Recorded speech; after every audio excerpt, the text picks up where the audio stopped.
Minute वाली discuss करता था और 1 डे वाली। 1 आवर वाली डिस्कस नहीं करता था, लेकिन मैंने सोचा इसका भी डिस्कशन होना चाहिए। बताना कैसा लगा आपको आइडिया? नहीं पसंद आएगा तो इसे हटा देंगे क्योंकि वीडियो लेंथी हो जाएगा। पर मेरे हिसाब से डिस्कशन होना चाहिए, आप अपना भी राय देना। तो यहाँ पे 1 आवर 1 डे के टाइम फ्रेम पे हम क्या देख रहे हैं, टाइम फ्रेम चेंज हो चुका है, 1 डे का टाइम फ्रेम हमने सिलेक्ट कर दिया है। देखो, यहाँ पे मार्केट काफ़ी टाइम स्पेंड कर रहा है। इस ज़ोन को मार्केट निकालने की कोशिश कर रहा है, क्लियर हमें एक बात समझ में आ रही है। दूसरी चीज़, यहाँ पे ये सिर्फ़ अभी इम्पोर्टेंट नहीं है, अगर हम पीछे जाएँगे आप सितंबर में भी देखेंगे, आप जुलाई में भी देखेंगी, तब भी एक मजबूत रेजिस्टेंस बना हुआ है। तो यानी कि पहले भी एक रेजिस्टेंस की तरह एक्ट कर चुका है। तो जब तक इसका ब्रेकआउट मिलके प्राइस ऊपर सस्टेन नहीं करता, तब तक आप मार्केट में एक पॉजिटिव मोमेंटम का ओवरव्यू नहीं ले सकते। समझ में आ गया मैं क्या समझाना चाह रहा हूँ? क्लियर हो रहे हैं ना? कॉन्सेप्ट क्लियर हो रहे हैं ना? आइए अब मैं आपको सीधा 15 मिनट के टाइम फ्रेम पे लेके चलता हूँ। वहीं पे आते हैं 1 आवर के टाइम फ्रेम पे, यहीं पे टाइम फ्रेम सिलेक्ट कर लेते हैं 15 मिनट का टाइम फ्रेम। इससे क्या रहेगा? इससे बेनिफिट ये रहेगा जो हमने सपोर्ट रेजिस्टेंस ड्रॉ किए हुए हैं, वो भी आपको ऐसे ही दिख जाएँगे, ट्रेंड लाइन भी आपको ऐसे ही दिख जाएगी, ठीक है? अब मार्केट अगर फ्लैट ओपन होके पॉजिटिव मोमेंटम दिखाता है, लेकिन उससे पहले हम हमेशा की तरह क्या करते हैं, कुछ इंपॉर्टेंट चीज़ें यहाँ पे मार्क करेंगे। जैसे कि ये वाला क्या है आपके लिए प्रीवियस डे हाई है, ये आपके लिए क्या है प्रीवियस डे क्लोजिंग है और क्या-क्या चीज़ें आपके लिए इंपॉर्टेंट है? आपके लिए इंपॉर्टेंट है ये वाला क्या है प्रीवियस डे लो है और क्या इंपॉर्टेंट है आपके लिए? ये वाला ज़ोन क्या है 46,000 का राउंड लेवल है और क्या इंपॉर्टेंट है ये पहले से मार्क किए हुए हैं। एक ये वाला रेजिस्टेंस ज़ोन है, ये वाला सपोर्ट ज़ोन है, ये भी सपोर्ट ज़ोन है और ये एक ट्रेंड लाइन है। इतनी चीज़ें आपको मार्केट में दिखाई दे रही है। देखो, इन चीज़ों से एनालिसिस थोड़ा-सा आसान हो जाता है और जो चीज़ें हम समझना चाहते हैं या जो हमें मार्केट में दिखाई दे रही है, वो भी थोड़ी-सी हमें ईज़िली समझ में आ जाती है। तो अब अगर मार्केट फ्लैट ओपन होके पॉजिटिव मोमेंटम दिखाता है, तो इसमें क्या होगा? पहली चीज़, क्या मार्केट 46,000 से ऊपर है? बिल्कुल ऊपर है। क्या मार्केट इसे रीटेस्ट कर चुका है? बिल्कुल रीटेस्ट कर चुका है। नीचे भी टाइम स्पेंड किया, फिर ब्रेकआउट देने के बाद मार्केट वापस आया, इसे रीटेस्ट करा यानी कि एक प्राइस एक्शन भी बना चुका है। ठीक है? क्या मार्केट प्रीवियस डे हाई से ऊपर है या प्रीवियस डे क्लोजिंग से ऊपर है या फिर ये वाला जो रेजिस्टेंस ज़ोन है जो अभी हमने समझा, यानी कि जब तक ये चारों कंडीशन फुलफिल नहीं होगी तब तक आप पॉजिटिव साइड का नहीं सोचेंगे। हो सकता है मार्केट आपको यहाँ पे फेक ब्रेकआउट दे, एक रिवर्सल दे दे। तो इसलिए प्राइस सस्टेन होना भी ज़रूरी है। इसलिए हम क्या देख रहे हैं, 1 आवर के टाइम फ्रेम पे देख रहे हैं कि कैंडल का फॉर्मेशन क्या हो रहा है। 15 मिनट के टाइम फ्रेम पे देख रहे हैं, एक बड़े टाइम फ्रेम पे जाके हम देख रहे हैं कि क्या ऊपर क्लोजिंग प्रॉपर मिल रही है कि नहीं।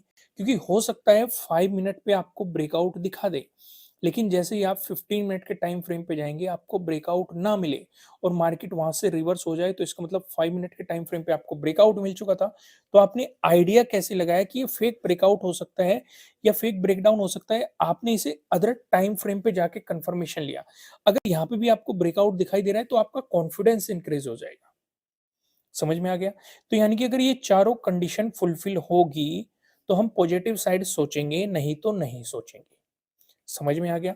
वहीं पे अगर मार्केट फ्लैट ओपन होके आपको नेगेटिव मोमेंटम दिखाएगा, ऊपर की तरफ रेजिस्टेंस की पॉसिबिलिटीज़ क्या रहेगी, वो हमने 1 आवर के टाइम फ्रेम पे देख ही ली थी, ठीक है? उसका डिस्कशन मैं नहीं कर रहा हूँ क्योंकि अननेसेसरी वीडियो लेंथी हो जाएगा। अगर मार्केट फ्लैट ओपन होके नेगेटिव मोमेंटम दिखाएगा, तो उस वाली सिचुएशन में हमने क्या-क्या समझा था? 1 आवर के टाइम फ्रेम पे हमने क्या-क्या समझा था? हमने ये समझा था कि भई हो सकता है मार्केट इस ट्रेंड लाइन का ब्रेकडाउन दे। और हमें क्या दिखाई देगा? हमें दिखाई देगा मार्केट प्रीवियस डे क्लोजिंग से नीचे है, प्रीवियस डे हाई से भी नीचे है, रिजेक्शन ले रहा है, साथ के साथ ये वाला जो रेजिस्टेंस ज़ोन है, इससे भी रिजेक्शन ले रहा है और ट्रेंड लाइन का भी ब्रेकडाउन दे रहा है। तो मन में क्या आएगा? मन में ये आएगा कि नेगेटिव साइड आपकी अपॉर्च्युनिटी बन सकती है। लेकिन मैंने 1 आवर के टाइम फ्रेम पे आपको एक चीज़ और समझाई कि नीचे इंपॉर्टेंट चीज़ क्या है 46,000 और एक ये सपोर्ट ज़ोन भी है। हाँ, अगर ये कंडीशन आपकी फुलफिल होती है, तो आपको यहाँ तक एक छोटा मोमेंटम मिल सकता है, छोटा। आप लॉन्ग नहीं सोचेंगे। लॉन्ग आपको तभी सोचना है जब मार्केट इनका ब्रेकडाउन देके नीचे चलने लग जाएगा, उसके बाद आप अपनी लॉन्ग प्लानिंग करेंगे। उससे पहले आप अपनी लॉन्ग या वाइडर प्लानिंग बिल्कुल भी नहीं करेंगे। समझ में आई यहाँ तक चीज़ें? क्लियर हुई? उस सिचुएशन पे जो सपोर्ट की पॉसिबिलिटीज़ रहेगी, प्रीवियस डे लो भी आपका इसी ज़ोन में और ये वाला ज़ोन काफ़ी इंपॉर्टेंट हो जाएगा। वहीं पे अगर मार्केट आपको गैप अप ओपनिंग दे देता है, तो इस वाली सिचुएशन में ऊपर की तरफ हमारे लिए क्या-क्या पॉसिबिलिटीज़ थी? भई ऊपर की तरफ हमारे लिए पॉसिबिलिटीज़ थी, प्रीवियस डे हाई है, प्रीवियस डे क्लोजिंग है, ये वाला रेजिस्टेंस ज़ोन है। अगर गैप अप ओपनिंग मिलती है तो हम ये देखेंगे कि इन रेजिस्टेंस ज़ोन से ऊपर प्राइस सस्टेन हो रहा है कि नहीं। हो सकता है मार्केट गैप अप ओपनिंग देके एक रिवर्सल लेके आए और फिर इन पे सपोर्ट लेके, क्योंकि ये एक ये इंपॉर्टेंट रेजिस्टेंस ज़ोन है, तो पॉसिबिलिटी क्या रहेगी उतनी ही मजबूत वो सपोर्ट की तरह भी एक्ट कर सकता है। अगर यहाँ से प्राइस एक्शन बनाता है हमारी डायरेक्शन में, तो वो ज़्यादा प्लस पॉइंट रह सकता है। समझ में आ गया? वहीं पे अगर मार्केट आपको गैप डाउन ओपनिंग दे दे, इस वाले सिनेरियो में आप क्या कर सकते हैं? भाई गैप डाउन ओपनिंग फिर से वही बात आ जाती है 46,000 की। अगर प्रीवियस डे क्लोजिंग और 46,000 के बीच कहीं भी गैप डाउन ओपनिंग मिल गई, तो आप कुछ भी नहीं करेंगे। हाँ, छोटी-मोटी आप स्कैल्पिंग अपॉर्च्युनिटीज़ ढूँढ सकते हैं क्योंकि आपको पता है कि ऊपर आपके लिए रेजिस्टेंस क्या हो जाएगा, प्रीवियस डे हाई रेजिस्टेंस हो जाएगा, प्रीवियस डे क्लोजिंग रेजिस्टेंस हो जाएगा, ये ट्रेंड लाइन आपके लिए रेजिस्टेंस हो जाएगा। साथ के साथ ये वाला सपोर्ट ज़ोन रेजिस्टेंस ज़ोन भी आपके लिए रेजिस्टेंस हो जाएगा। यानी कि इतने रेजिस्टेंस हो जाएँगे, तो एक लॉन्ग पोज़ीशन तो बन ही नहीं सकती। तो आपको इनका ब्रेकआउट चाहिएगा, तभी आप एक लॉन्ग पोज़ीशन के बारे में सोच पाएँगे।